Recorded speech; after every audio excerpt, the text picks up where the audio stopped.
So நிறைய பேர் interventional radiology அப்படின்றது அந்த வார்த்தை கேள்விப்பட்டிருக்க மாட்டாங்க. பிகாஸ் நிறைய பேருக்கு இது அவேர்னஸ் கிடையாது.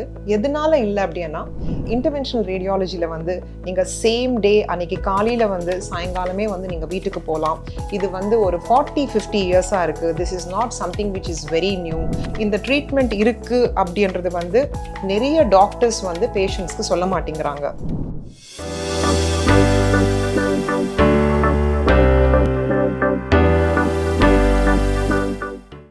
பூங்காற்று நேயர்களுக்கு வணக்கம். நான் வந்து doctor Deepashree, interventional radiologist working at Rela hospital, Chennai. போன எபிசோடில் வந்து நம்ம இன்டர்வென்ஷனல் ரேடியாலஜி அப்படி என்னன்றது நம்ம பார்த்துருக்கோம். இன்றைக்கி வந்து இன்டர்வென்ஷனல் ரேடியாலஜி வந்து எதனால வந்து நிறைய பேருக்கு இதை பற்றி தெரியல அப்படின்றது நம்ம பார்க்கலாம். ஸோ ஜென்ரலாக வந்து இன்டர்வென்ஷனல் ரேடியாலஜி அப்படின்னு நான் சொல்லும் போதே வந்து இட்ஸ் லைக் ஒரு டங் ட்விஸ்டர் மாதிரி. நிறைய பேருக்கு அந்த வார்த்தைன்றது வந்து it's a very very long name. So name is also partially responsible அப்படின்னு சொல்லலாம். ஸோ நிறைய பேர் இன்டர்வென்ஷனல் ரேடியாலஜி அப்படின்றது அந்த வார்த்தை கேள்விப்பட்டிருக்க மாட்டாங்க. Because the name it self is very complicated. Second thing is, நிறைய பேருக்கு இது அவேர்னஸ் கிடையாது.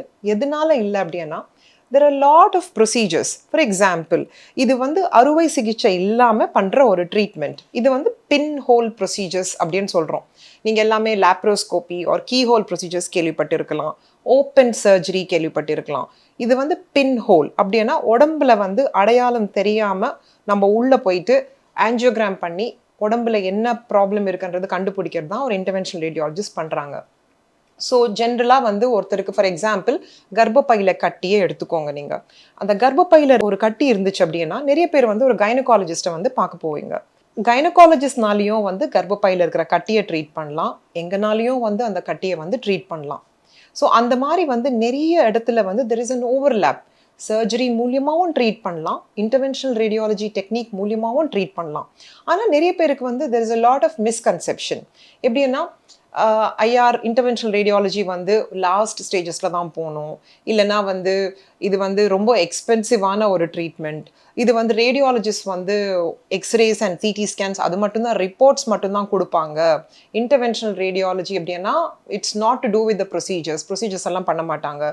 இது ரொம்ப ஒரு நாவல் ப்ரொசீஜர், புதுசாக வந்திருக்கு, எதுக்கு நமக்கு தேவையில்லாமல் போகிறது இந்த ப்ரொசீஜர் எல்லாம் பண்ணுறது, ரொம்ப நாளாக இருக்கிற ப்ரொசீஜர் பண்ணலாம். இப்போ யூட்ரஸில் வந்து கர்ப்பப்பையில் ஒரு கட்டி இருக்குன்னா அதுக்கு ஹிஸ்டெக்டமியே பண்ணிட்டு போகலாம், எதுக்கு இப்போ வந்து தேவையில்லாமல் புது ப்ரொசீஜர் எல்லாம் பண்ணுறது அப்படின்னு சொல்லி நிறைய பேர் நினைக்கிறவங்க இருக்காங்க. அண்ட் ப்ளஸ் இந்த ட்ரீட்மெண்ட் இருக்குது அப்படின்றது வந்து நிறைய டாக்டர்ஸ் வந்து பேஷண்ட்ஸ்க்கு சொல்ல மாட்டேங்கிறாங்க. ஃபார் எக்ஸாம்பிள், உங்களுக்கு வந்து ஒரு கர்ப்பப்பையில் ஒரு கட்டி இருக்குன்னு சொல்லிட்டு நீங்கள் ஒரு டாக்டர் கிட்ட போகிறீங்க, இல்லைன்னா வந்து முட்டியில் வலி இருக்குது அப்படின்னு சொல்லி நீங்கள் ஒரு டாக்டர் கிட்ட போகிறீங்க. போகும்போது வந்து they may not tell you about interventional radiology procedure. For example, முட்டியில் வந்து வலி இருக்குது அப்படின்னா அதுக்கு வந்து ஜெனிகுலர் ஆர்டரி எம்பலைசேஷன் அப்படின்ற ஒரு டெக்னிக் வழியாக வந்து நம்ம வந்து நீ பெயினை வந்து கம்ப்ளீட்டாக வந்து சரிப்படுத்தலாம். அட்லீஸ்ட் உங்கள் நீ ரீப்ளேஸ்மெண்ட்டை வந்து போஸ்ட்போன் பண்ணலாம். அந்த மாதிரி வந்து பல பிரச்சனைகள், ப்ராஸ்ட்ரேட் பிரச்சனை, சில பேருக்கு வந்து அந்த யூரின் பாஸ் பண்ணுறது வந்து ரொம்ப கஷ்டமாக இருக்கும்.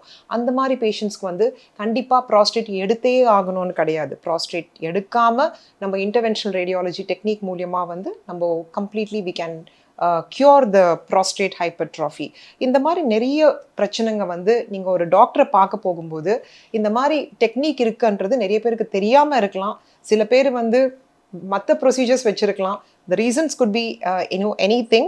பட் இன்டர்வென்ஷனல் ரேடியாலஜியில் வந்து நீங்கள் சேம் டே அன்னைக்கு காலையில் வந்து சாயங்காலமே வந்து நீங்கள் வீட்டுக்கு போகலாம். இது வந்து ஒரு 40-50 இயர்ஸாக இருக்குது. This is not something which is very new. It is not at all risky. இது வந்து ஒரு ரேடியாலஜிஸ்ட்னால பண்ண முடியும். And it's a very simple, safe, effective solution. So next time வந்து உங்களுக்கு ஏதாவது ஒரு பிரச்சனை, இந்த மாதிரி வந்து முட்டியில் வலி, இல்லைன்னா வந்து ப்ராஸ்ட்ரேட் பிரச்சனை, கர்ப்பப்பையில் கட்டி, தைராய்டு வந்து சில பேருக்கு வந்து என்லார்ஜ் ஆகிருக்கும், இந்த மாதிரி லிவரில் கேன்சர், இந்த மாதிரி எந்த பிரச்சனை இருந்தாலும் நீங்கள் நேராக வந்து ஒரு இன்டர்வென்ஷனல் ரேடியாலஜிஸ்ட்டை வந்து கண்டிப்பாக வந்து போய் பார்க்கலாம். ஸோ இந்த எபிசோடில் வந்து நம்ம இன்டர்வென்ஷனல் ரேடியாலஜியில் வந்து எப்படியெல்லாம் வந்து ட்ரீட்மெண்ட் ஆப்ஷன்ஸ் இருக்குது அப்படின்றத நம்ம பார்த்தோம். உங்களுக்கு ஏதாவது டவுட்ஸ் இருக்குது அப்படின்னா நீங்கள் கமெண்ட்ஸில் வந்து கேளுங்க. இதுக்கு வந்து கண்டிப்பாக வந்து நம்ம பதில் கொடுக்கணும். பூங்காற்று, இது நாளைய நல்வாழ்விற்கான வழிகாட்டி.